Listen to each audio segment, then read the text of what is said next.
अब ये बात सभी लोकप्रिय शिक्षाओं के खिलाफ जा रही है। लोग आपसे कह रहे हैं दूसरों से प्यार करने से पहले आपको खुद से प्यार करना चाहिए। आपकी भावनात्मक प्रक्रिया जो भी हो वो सिर्फ आसपास की गपशप है। भावनाएं अच्छी हों तो उनका आनंद लें, पर उन पर विश्वास ना करें। आप खुद से थोड़ा प्यार करने लगे हैं तो आप स्किज़ोफ्रेनिक स्थिति की ओर बढ़ रहे हैं। सद्गुरु, मैंने कई बार परे को थोड़ा सा चखा है, लेकिन फिर भी मैं कई छोटी छोटी बातों में फंस जाता हूँ। मैं इससे ऊपर कैसे उठूँ और हमेशा संतुलन कैसे बनाए रखूँ?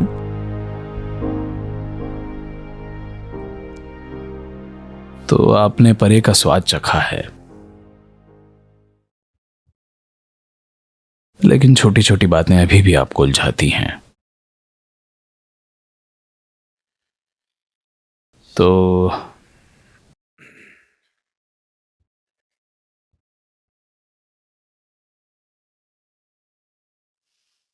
अगर आपने एक पल के लिए इसका स्वाद चखा है, बस एक पल के लिए, कि आपके विचारों और भावनाओं से परे कुछ है, अगर वो आपके लिए एक वास्तविक चीज बन गई है, एक पल के लिए भी, तो आपको अपना जीवन उसी में लगाना चाहिए। हाँ, मैं कोशिश कर रहा हूं, लेकिन छोटी छोटी बातें मुझे दूर ले जाती हैं। So, you're little falling in love with yourself. That is why, even though the taste of the beyond is somewhere on your tongue, you still can get entangled. आप खुद से थोड़ा प्यार करने लगे हैं। भले ही परे का स्वाद भी आपकी जुबान पर है, फिर भी आप उलझ सकते हैं। आपका व्यक्तित्व थोड़ा फूल रहा है। आप खुद से थोड़ा सा प्यार करते हैं। क्या ये गलत है? गलत नहीं है, इसे पागलपन कहते हैं, क्योंकि प्यार एक कोशिश है, प्यार एक चाह है, किसी चीज को अपना एक हिस्सा बनाने की। प्यार एक प्रक्रिया है, प्यार एक संभावना है जिससे आप खुद से ज्यादा बन सकते हैं। आप शामिल करने की प्रक्रिया से खुद को विशाल बना सकते हैं। अब अगर आप खुद के ही प्रेम में डूबे रहते हैं, अब ये बात सभी लोकप्रिय शिक्षाओं के खिलाफ जा रही है। लोग आपसे कह रहे हैं दूसरों से प्यार करने से पहले आपको खुद से प्यार करना चाहिए। अगर आप खुद से प्यार नहीं कर सकते तो आप दूसरों से कैसे प्यार करेंगे?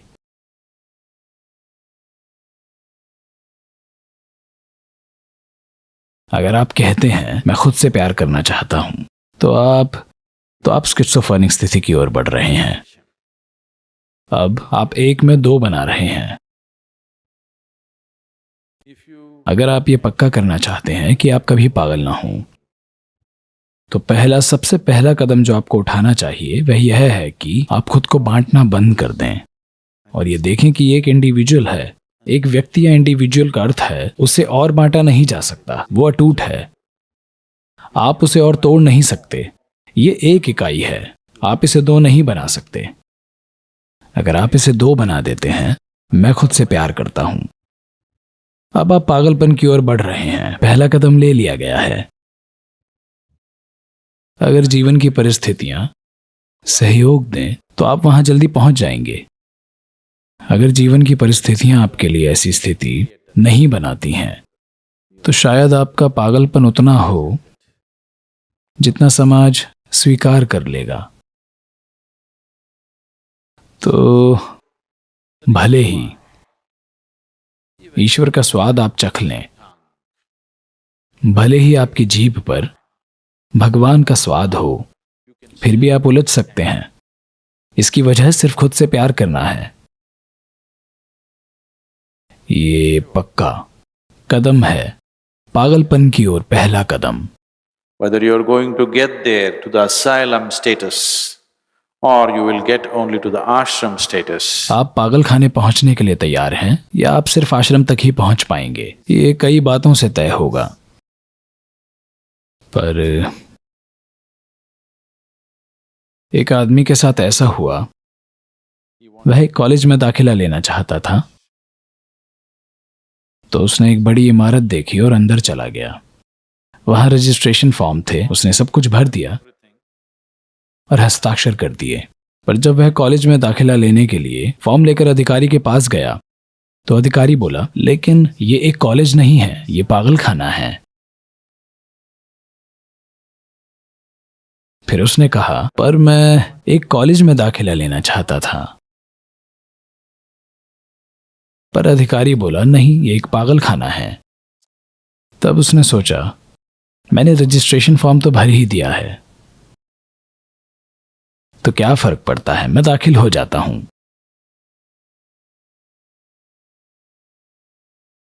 ज्यादा फर्क नहीं है, मैं पागल खाने में दाखिल हो जाऊंगा, क्या बहुत फर्क है। अधिकारी सहमत था, हाँ ज्यादा फर्क नहीं है, लेकिन एक फर्क है।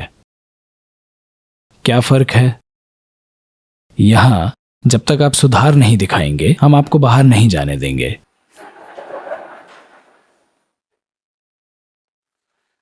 So,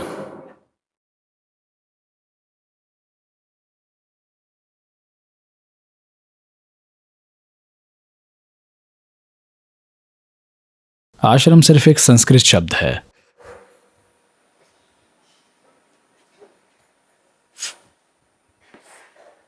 इसका अंग्रेजी शब्द बहुत अपमानजनक होगा, तो आश्रम, क्योंकि आपकी जीभ पर परमात्मा का स्वाद है। फिर भी आप कोशिश में हैं, you have the necessary foolishness in you. या आप में इतनी मूर्खता है, आप इस बहुत सीमित चीज के प्यार में पड़ रहे हैं जिसे आप मैं कहते हैं।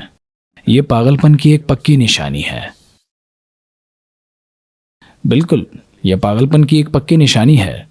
अगर आपने इसे कभी नहीं चखा होता तो आप अनजान होते, जो ठीक है, क्योंकि आप कुछ और बेहतर नहीं जानते। लेकिन परमात्मा का स्वाद अब भी मौजूद है और आप अपने व्यक्तित्व जैसी सीमित चीज में उलझ रहे हैं। यह बिल्कुल पागलपन की निशानी है, कोई सवाल ही नहीं है। आप ऐसे पागलपन से ग्रस्त हैं जो आपको बर्बाद कर देगा।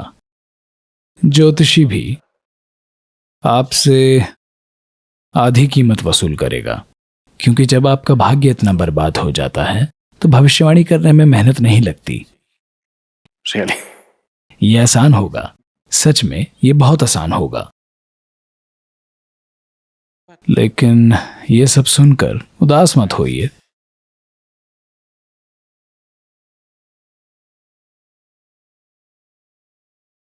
मुझे आध्यात्मिक पथ पर आशावादी होना चाहिए या निराशावादी?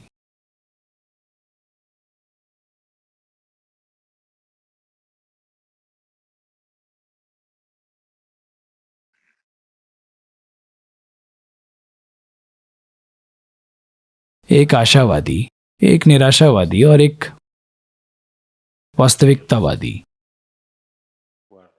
नाश्ते के लिए बैठे थे। तो आशावादी वहां एक घड़ा था, यानी एक डिश या कंटेनर था, और आशावादी ने उसे देखकर कहा, कृपया मुझे क्रीम पास करें। निराशावादी ने उस ओर देखकर कहा, कृपया मुझे दूध दें। फिर वास्तविकतावादी ने कहा, कृपया मुझे घड़ा दें।